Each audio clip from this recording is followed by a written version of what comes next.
Kapag malungkot ka, ikwento mo sa Diyos. Dahil kahit hindi mo sabihin ng buo kung ano ang nangyayari, naiintindihan niya ang puso mo. Alam niya ang bigat na nasa loob mo. At alam niya kung paano ito pagagaanin. Hindi siya napapagod makinig. At hindi kanya kailanman itataboy kapag lumalapit ka sa kanya. Kapag may nanakit sa'yo, isumbong mo sa Diyos. Hindi mo kailangang ipaglaban ang sarili mo sa paraang makakasakit pa ng iba. Hayaan mong siya ang magtuwid ng mali dahil ang hustisya ng Diyos ay laging tama at makatarungan. Gagamutin niya ang sakit na sila ang nagdulot at babalik niya sa iyo ang kapayapaang nawala.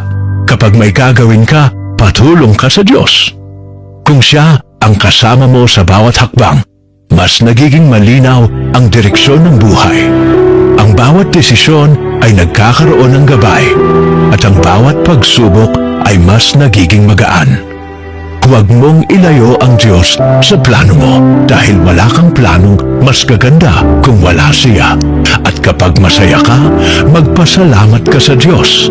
Dahil ang bawat ngiti, tagumpay at magandang nangyari ay patunay na kumikilos siya sa buhay mo. Ang mga panalangin mo kahapon, ngayon mo na tinatanggap. At ang Diyos nalulugod sa pusong marunong tumanaw ng pasasalamat. Amen? God is good all the time.